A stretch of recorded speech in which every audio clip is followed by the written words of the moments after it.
नमस्कार। आज आपके लिए क्लास 12th का आप देख ही रहे हैं स्क्रीन पे बेटा 2025 यानी प्री बोर्ड 2026 में जो हो रहे हैं उसमें ये पेपर बहुत दिया जा रहा है, कई स्कूलों में दिया गया है और वायरल भी है। तो ये आपका केमिस्ट्री का है, कोड नंबर आप देख लीजिए 347 BCH। तो चलिए डायरेक्ट आपको इसमें बताते हैं हम बहुविकल्पी। अब बहुविकल्पी है बेटा आपका एक मोल जलीय विलयन में विलय का मोल प्रभाज होता है। ऑप्शन ए है 0.009, ऑप्शन बी है यानी दूसरा है 0.018, फिर तीसरा है 0.027, चौथा है आपका 0.036। तो आप इसमें क्या करेंगे, देखिए पूरा सॉल्यूशन करने को है, ठीक है। आप इसमें लगाइएगा विलय के मोल प्रभाज की गणना करेगा। अब आपका निकल आएगा, आपका निकल कर लगभग आएगा 0.018 यानी बी वाला आपका बिल्कुल सही है। फिर आप यहाँ पर देखेंगे दूसरा वाला दिया है निम्नलिखित में से कौन एक्टिनाइड नहीं है। एक्टिनाइड नहीं है तो इसमें डार्बियन नहीं है, ठीक है। ठीक है, निम्नलिखित में से कौन अनुचुंबकीय है तथा चतुष्फलकीय ज्यामिति का होता है, ये आपका प्रश्न है गा वाला बहुविकल्पी में। आपको ऑप्शन ए दे रखा है, बी दे रखा है, सी दे रखा है और ये डी मतलब 1 2 3 दे रखे हैं। इसमें देखिए कौन सा आपका उत्तर है। तो इसमें ऑप्शन जो है बेटा आपका तीसरा सही है बिल्कुल, ठीक है। ये क्या होता है बेटा आपका निकल कर जो आया है, ठीक है, प्रतिचुंबकीय होगा। आगे देखिए गा वाला है बेंजोलाइन क्लोराइड का अपचयन H2PD डैश BaSO4 के साथ होने पर बनता है। बेंजील्डिहाइड या फिर बेंजीन एल्कोहल या फिर बेंजोनोइक अम्ल या फिर बेंजोलाइन साइनाइड। तो क्या बनेगा बेटा आपका पहला ऑप्शन बिल्कुल सही है। अड़ा वाला देखिए हेंसबर्ग अभिकर्मक है। ऑप्शन नंबर इसमें आप लगाएंगे बेटा, ठीक है, इसमें आप लगाएंगे ऑप्शन आपका है बेंजीन सल्फोलाइन क्लोराइड। चा वाला आपका है छठा यानी जल में विलय विटामिन है। Option A vitamin A, option B vitamin E, option D vitamin D, option D vitamin C. तो इसमें जो आपका ऑप्शन होगा बेटा वो बिल्कुल सही है, विटामिन सी वाला, ठीक है। जल में विलय विटामिन है, विटामिन सी होता है। अब आप देखिए दूसरे के यानी दो दो नंबर वाले आ गए हम। पहला है राउल्ट के नियम को समझाइए तथा इसके महत्वपूर्ण अनुप्रयोगों को लिखिए। 2 नंबर आपको मिलेंगे, कैसे आप प्राप्त करेंगे देखिए बेटा।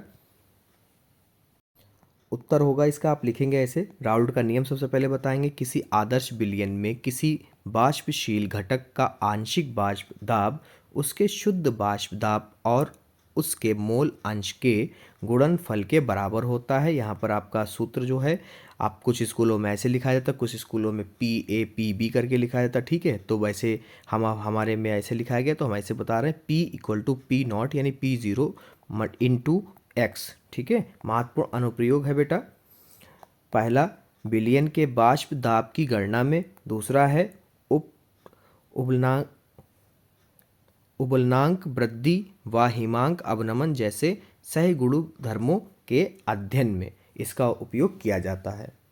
फिर आपका दूसरा है बेटा कारण सहित स्पष्ट कीजिए कि संक्रमण धातुएं सामान्यतः रंगीन यौगिक बनाती हैं। इसका उत्तर आप लिखेंगे संक्रमण धातुएं सामान्यतः रंगीन यौगिक बनाती हैं क्योंकि इनमें अपूर्ण डी कक्षक होते हैं। प्रकाश पड़ने पर डी कक्षकों में डी संक्रमण होता है जिससे कुछ तरंगदैर्घ्य का प्रकाश अवशोषित हो जाता है और शेष परावर्तित प्रकाश के कारण यौगिक रंगीन दिखाई देते हैं।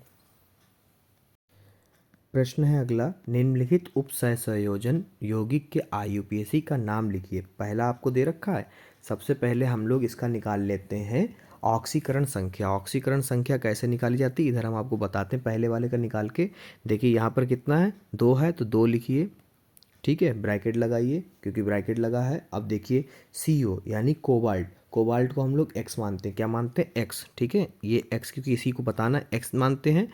फिर आगे की संख्या को आपको पता है मल्टीप्लाई मतलब प्लस में लिखते हैं। NO3 की जो आपका होता है कितना होता है बेटा 0, कितना होता है 0, तो यहाँ पे 0 लिखेंगे और उसके देखिए यहाँ पे कितना लिखा 6, तो इसकी गुणा कराएंगे 6 से, ठीक है। फिर ब्रैकेट बंद कर लेंगे, फिर प्लस लगाएंगे क्योंकि दूसरा आपका तत्व जुड़ा है उसमें। तो तीसरे का क्या है, ये 3 है तो 3 लिखो। गुणे में SO4 का क्या होता है बेटा, -2, क्या होता है -2। अब आप ऑक्सीकरण संख्या निकालें तो बराबर में क्या रखेंगे बेटा, 0। तो इसको हल करिए, 2 ऐसे रहेगा, ये x रहेगा, ये प्लस का 0 हो जाएगा, ये माइनस का 6 हो जाएगा बराबर में 0। तो 2x माइनस का 6 बराबर 0। तो 2x बराबर, ये माइनस का उधर जाएगा प्लस का हो जाएगा, x बराबर आपका आ गया 6/2, काटिए 2 एकम 2, 2 तियाँ 6, तो x बराबर आपका आ गया 3। क्या आया, 3। अब देखिए आपको बेटा, आप एक बात और बता दें, लिगेंड का नाम जो है इसमें वो है NH3। NH3 क्या है बेटा, लिगेंड है। लिगेंड मतलब कि एमीन। NH3 क्या होता है, एमीन। और एमीन के जो आपके केंद्रीय धातु है वो क्या है, कोबाल्ट। क्या है बेटा, कोबाल्ट। और जो आपका NH3 लिगेंड है उसकी संख्या कितनी है, 6। तो 6 के लिए क्या होता है, पीएच IUPAC मान। IUPAC मान C मतलब कार्बन मतलब होता है, तो C के 6 के लिए लिखते हैं हम लोग हेक्सा। क्या लेते हैं, हेक्सा। ये आपने हाई स्कूल में पढ़ा होगा, आपने फर्स्ट ईयर में पढ़ा होगा इसको, हेक्सा लेते हैं, ठीक है। और NH3 को हम लोग लिखेंगे एमीन, हेक्सा एमीन। और हम लोग यहाँ पर CO की निकाल लें तो CO को क्या लिखते हैं, कोबाल्ट। क्या लिखते हैं बेटा, कोबाल्ट, हेक्सा एमीन कोबाल्ट। और आपने ऑक्सीकरण संख्या कितनी निकाली, 3, यानी थर्ड, ठीक है। और हम लोग यहाँ पर SO4 को तो आपको पता सल्फेट कहते हैं, तो सल्फेट लिख दीजिए, ठीक है। ऐसे ही हो गया। अब देखिए दूसरा आपको बताते हैं। देखिए बेटा, यहाँ पे क्या है, आपको पोटेशियम दिया है। पोटेशियम कितने, 3। तो सबसे पहले हम लोग निकालेंगे ऑक्सीकरण संख्या। क्या निकालेंगे, ऑक्सीकरण संख्या। तो ऑक्सीकरण संख्या में पोटेशियम में कितने हैं, 3 हैं। और इसका होता है ऑक्सीकरण संख्या पोटेशियम का 1, ठीक है।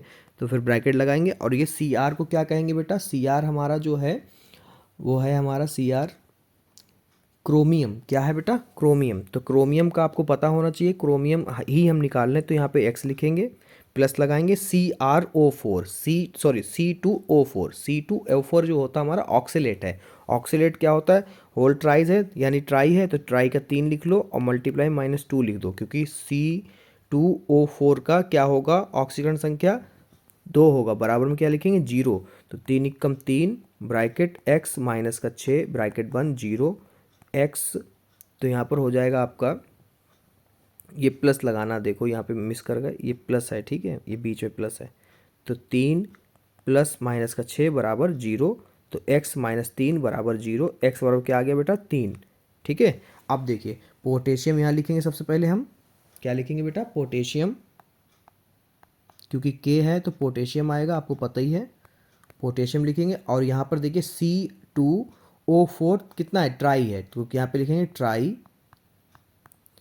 और C2O4 को कहोगे क्या बेटा, क्योंकि यहाँ पे 3 लिगेंड है तो यहाँ पर लगे ट्राई लगा ही लिया आपने। और ऑक्सीलेटो कहते हैं, क्या कहते हैं, ऑक्सोलेटो। तो यहाँ पे लिखेंगे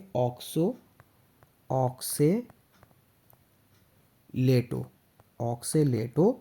और यहाँ पर देखिए बेटा, आपका यहाँ पर Cr के लिए क्या लगता है, होता Cr वैसे क्रोमियम है, यहाँ पर जो है 8 लगेगा, तो